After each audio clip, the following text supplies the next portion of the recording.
Friends, welcome to our channel. I am Ashish and in this video we will talking about the greater momentum. So we're going to discuss the greater momentum and I will explain you with the help of a model and the 3D explanation.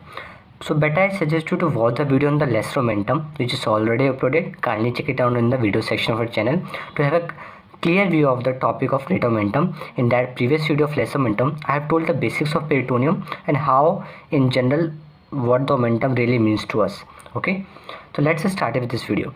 So what is greater momentum? The word greater momentum itself means an apron. So it is a fold of apron. So it is just like a fold of peritoneum which covers the loops of intestine to a variable extent. See, this is a greater curvature of stomach. This was a lesser curvature to which the less momentum was attached, and to the greater curvature of stomach the greater momentum is attached. So you can see this is a fold of peritoneum and the total number of layers in this fold is 4. So it is made up of 4 layers of peritoneum. How it is formed I'll be telling you in the later part of this video. So this is nothing but a fold of peritoneum which covers the loops of intestine. Okay, so let's start with the introduction to the greater momentum. So this is a thick large fold of peritoneum which hangs from the greater curvature of stomach and adjacent part of the duodenum. So you can see this is the stomach and somewhere here ends the pyloric part. So this might be the some part of the duodenum. So it is a fold of peritoneum which hangs from the greater curvature and the some part of duodenum and covers the loop of intestine to a variable extent. The extent to which the lower border or the lower margin of the greater momentum ends is not fixed. So we say it covers the loop of intestine to a variable extent, and it's made up of 4 layers of peritoneum which are fused. Okay, so it is made up of 4 layers of peritoneum. How these layers are getting fused with each other I will tell you soon. So first of all, let us talk about the attachments. So the anterior 2 layers descend from the greater momentum. So this is the anterior 2 layers, so they descend from the greater momentum. So you can see here this is the part of the peritoneum of the greater sac and this is a part of the lesser sac. So it descends, so the anterior 2 layer descend from the greater curvature of stomach, and these layer fold upon itself to form the posterior 2 layers, that is the third and the fourth layer. Now let's move on to the 3D and have a view of the how the folds of peritoneum are actually covering the parts of the stomach and how they are getting fused with each other. So this 3D model will help you better understand the greater momentum and its exact location. So this is a peritoneum which is a balloon shaped structure present inside our abdomen. So we have removed the anterior abdominal wall and the thoracic cage, and we are viewing the abdomen from the front. So if you look from the side, this is how it appears. In the back we'll see the coils of colon, that's the transverse colon, ascending colon, descending colon, and the back of the vertebra. So you can see the structures are just pressing this balloon and making its way inside the abdomen. So if you look at the methodology, you'll have a greater view of how these structures are actually formed and how they become the retroperitoneal, interperitoneal, or the structure. So you have removed the peritoneum, and the anterior side which the thick band you see is the linea alba. So you can see the greater momentum clearly. The yellow structure over here is the greater momentum which is hanging from the greater curvature of the stomach. So you can see it's along the hanging along the greater curvature of the stomach and covering the loops of intestine.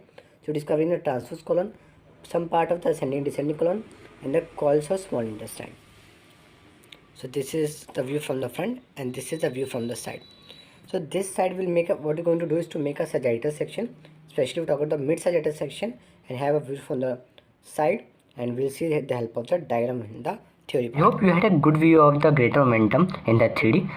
So in the 3D you saw there was a balloon like structure covering the stomach from anterior side, and similar balloon was present on the posterior side. Okay, so suppose this is a stomach, this is a cross section of the stomach.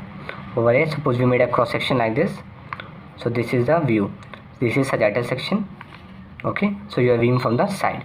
So this is the stomach and this is the greater curvature. Okay, now you can see there was a balloon present over here. So this is the anterior side of the first layer of balloon, and this was the second layer. Okay, or the posterior part of the front balloon. So now it descends from the greater curvature. Similarly, the balloon is present on the posterior side. Its anterior layer also descends from the greater curvature. So you can call it, this is a layer number 1 and this is layer number 2. You can see the layer number 1 and 2 are getting folded upon itself. See, this is layer number 1 which is enclosing the layer number 2 and the layer number 3.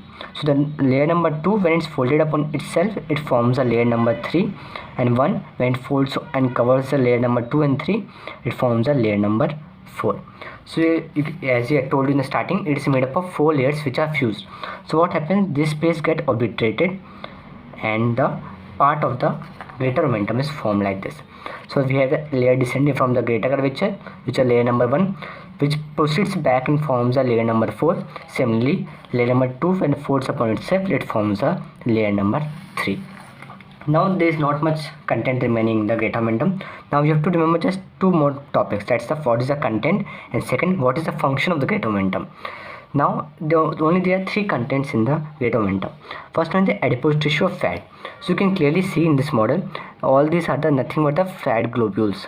So these are the fat globules. So one more content that you should always remember is the adipose tissue or the fat. Second content is the aggregation of macrophages, which are present in dense patches. So the macrophages are present, but they are only localized in certain places and form dense patches, which is called the milky spots. So if you clearly see in this model, you can distinguish the milky spots over there. So these are the milky spots, which represents the aggregation of macrophages. So macrophages form what they form? They form dense patches, which are called the milky spots. Now we have the right and left gastroepiploic vessels. Just keep in mind, all these folds of peritoneum are actually carrying the vessels along with them to supply different organs. Suppose this is the mesenteric, it will also carry some mesenteric vessels to supply the galls of intestine. Similarly, the case of the transverse colon or any other fold of peritoneum, they always contain some vessels to supply the different viscera. So first content was the adipose tissue containing fat. Second was the aggregation of macrophages called dense patches or milky spots. So these are the milky spots. Now and obviously it's a fold of peritoneum and it will contain a right and left gastroepiploic vessels. Now let's talk about the functions. It has a many variety of functions to perform, but the main 5 I have selected are it protects the peritoneal cavity from infection. How it can perform this function? Because of the presence of macrophages. Macrophages aids the body of the peritoneum from infection. Okay, it helps to fight against the infection. So it protects the peritoneal cavity from infection. It limits the spread of infection. How?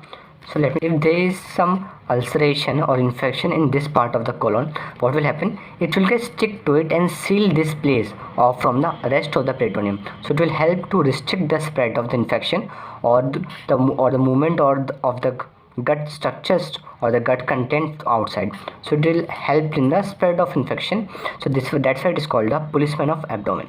So this is very common asked MCQ in the examination. So if it is asked what is the policeman or whom we call the policeman of abdomen, you should mark your answer as greater momentum.